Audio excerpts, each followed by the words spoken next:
Hello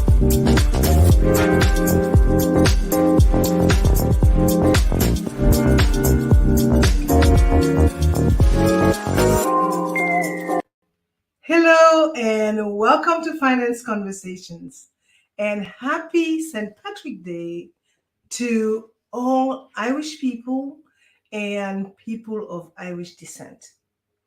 This is the 55th episode of the Merging Life and Money Show, and I am super excited to be here today. For those of you who do not know me, I am your host, Marie-Jo César.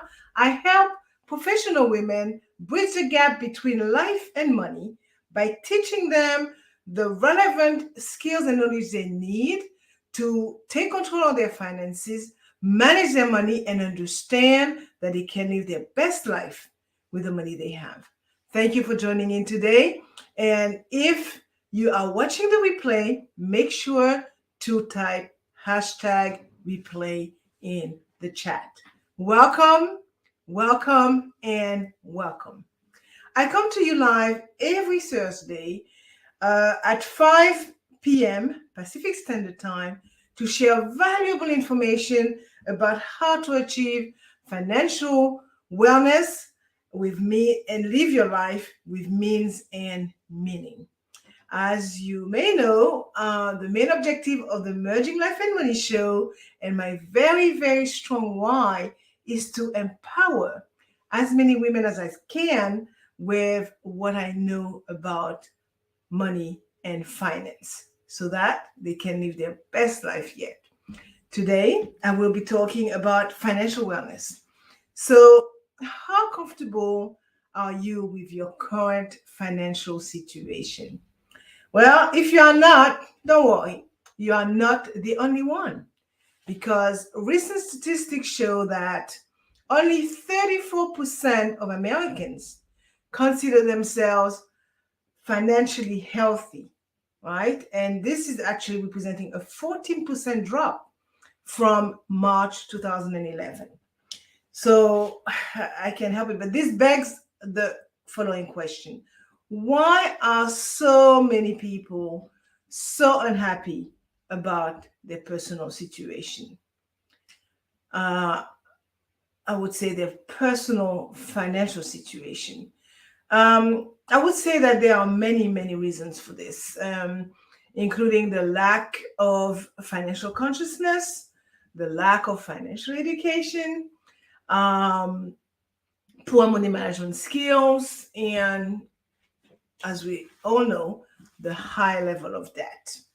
So grab a pen and a notebook, as you may want to take some notes today and share them and discuss them with your colleagues, family members, friends, etc., because it is all about sharing values that could benefit others. So if you have any question whatsoever, make sure to type them in the chat and I will get back to you after the show. So let us start. Today, I will talk about financial wellness, and I will focus specifically on what is financial wellness and why you should care about it, how to assess your current financial situation, and the benefits of being financially healthy. So let me give the show some context. So according to a study by the National Foundation for Credit Counseling, nearly 2/3 of Americans feel uncomfortable discussing their personal finances, and that is a lot of people, right? Struggling with something that is so vitally important to their lives.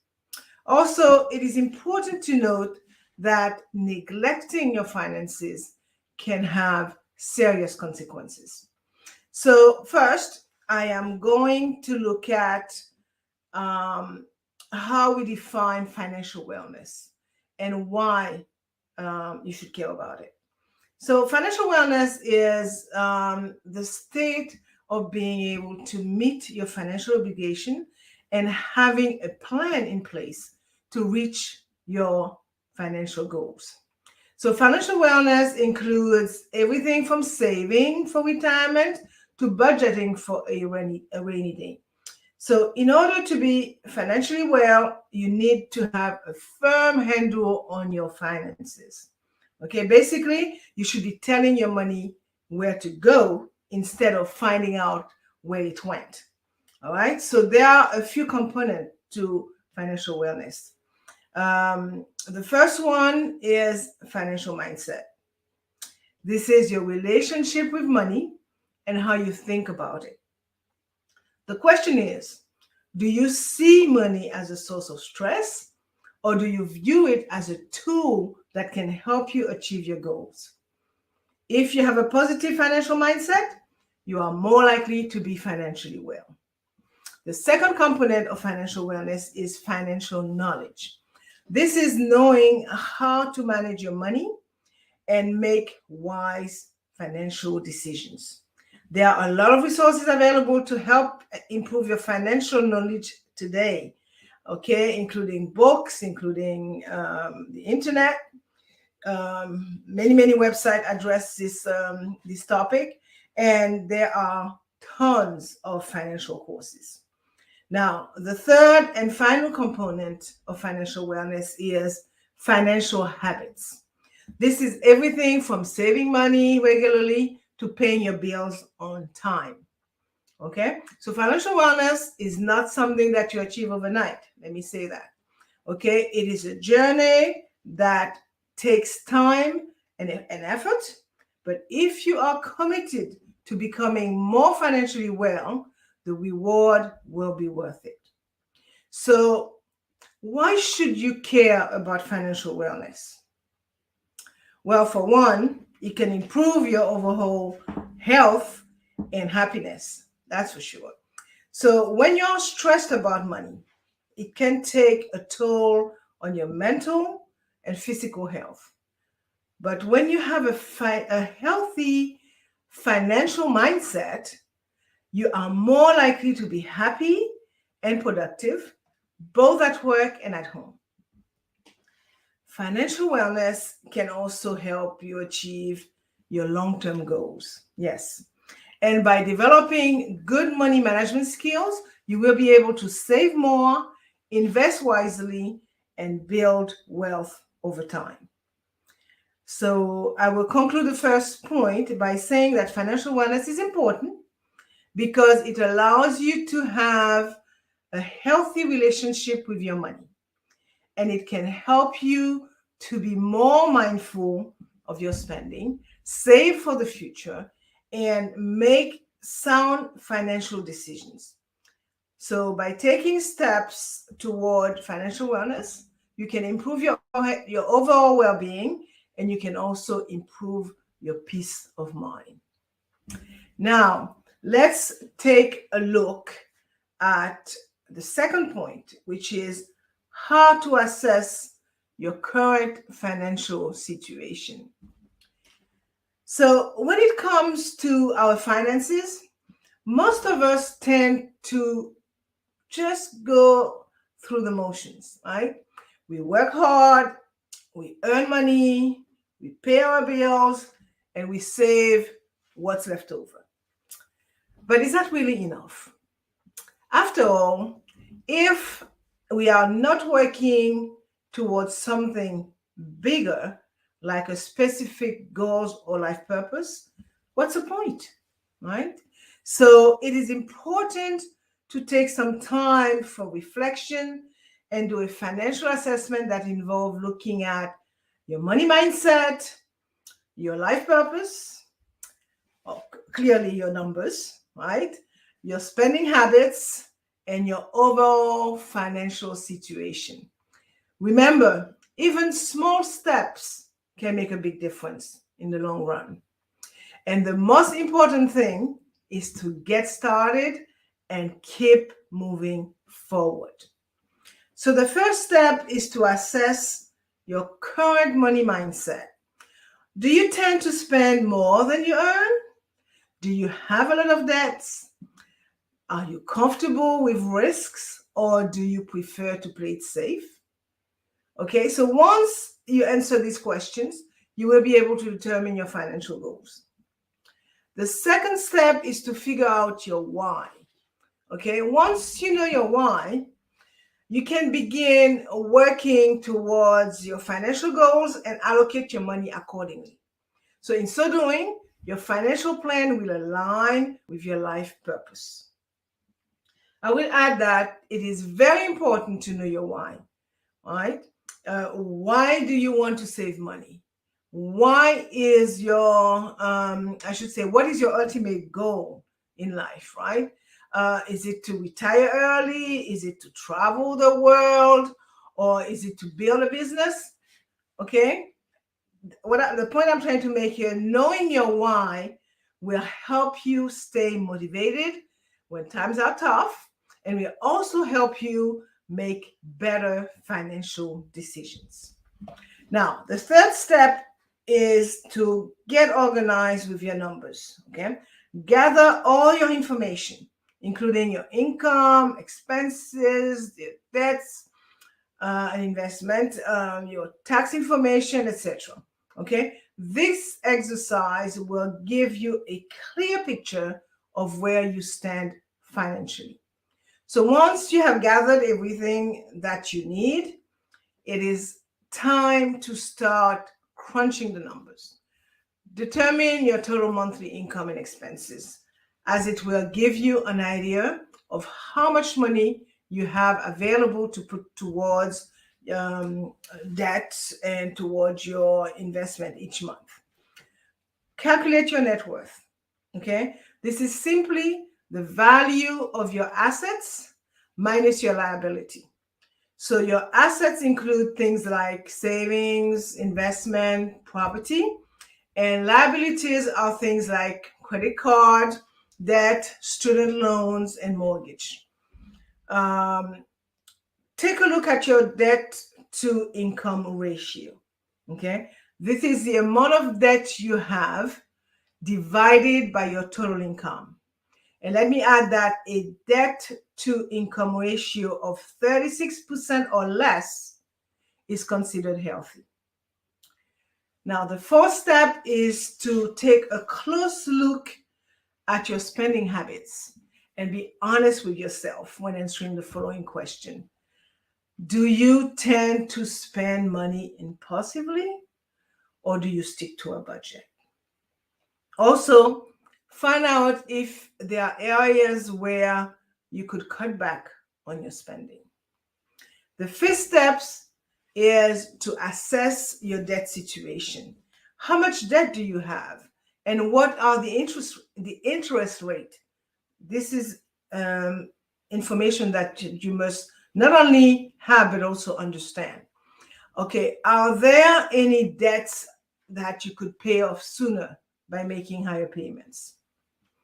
And the final step is to take a look at your savings and your investment goals.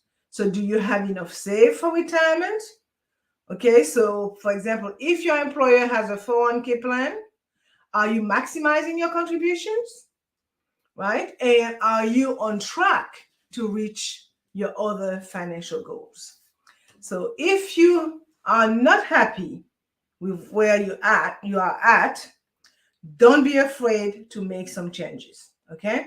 Sometimes all it takes is a little financial tweaking to get things back on track. I will conclude the second point by saying that it is important to take the time to assess your financial situation, as it allows you to get a better understanding of where you need to make changes. This will help you make better money decisions, right, in the future, and will also help you reach your financial goals.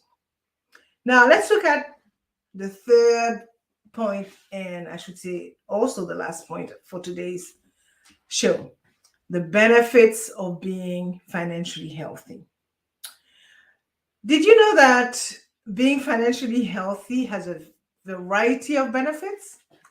Just like your physical health, your financial health is key to your overall well being, and being financially healthy will give you peace of mind. And knowing that you are in control of your financial future can be a huge weight off your shoulders. As a matter of fact, when you are financially healthy, you have less stress in your life, period. As well, and as we well know, money problems can cause lots of stress. And if you're not careful, they can lead to health problems. Okay? The first one being insomnia.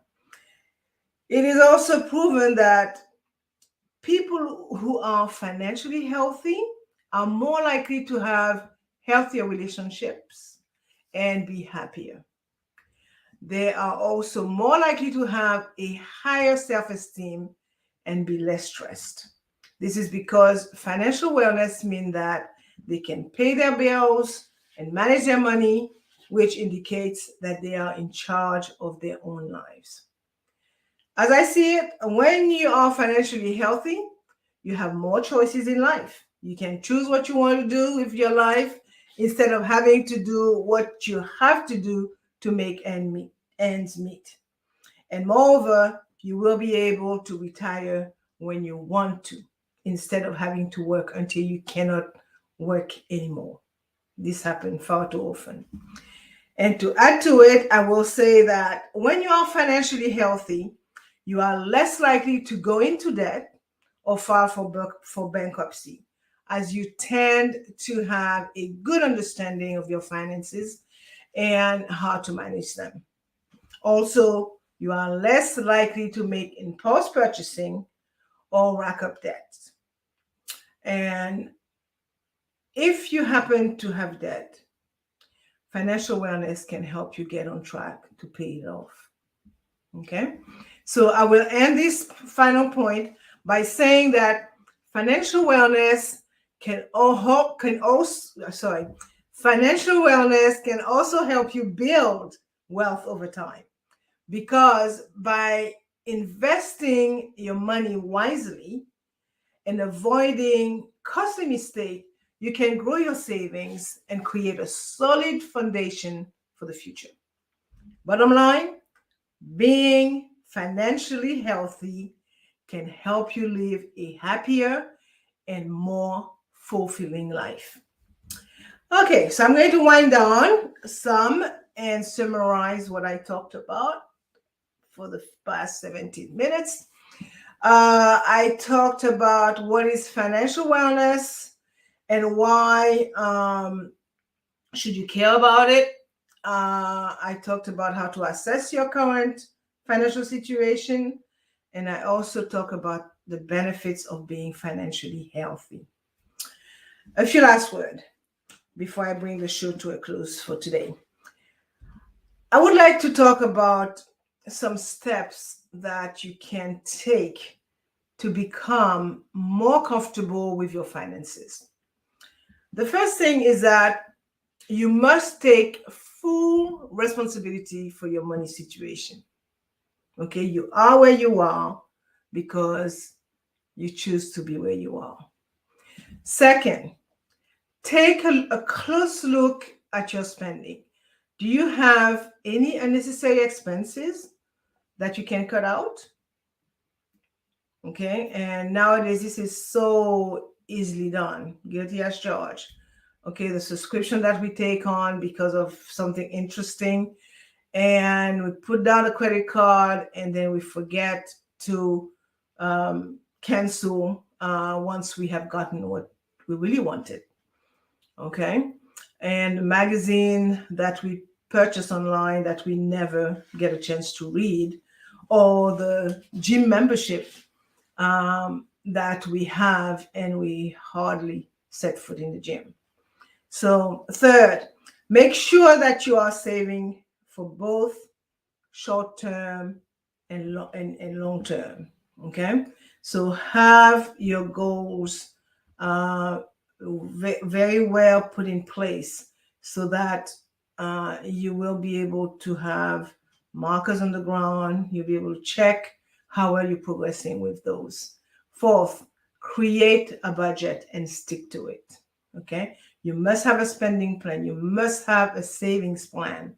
Okay. You must know where your money goes. Okay. You don't want to find out by chance where your money went. And this is easily done these days because of the advent of credit card. Okay, people don't touch the money anymore. They spend and they just hope and pray when they go to the cash register that the card goes through. No, you got to get out of this. Fifth, invest in yourself by taking courses or reading books. About that personal financial. I should say about personal finances. And finally, seek professional help if you need it. Okay. Financial professionals can provide valuable guidance and advice.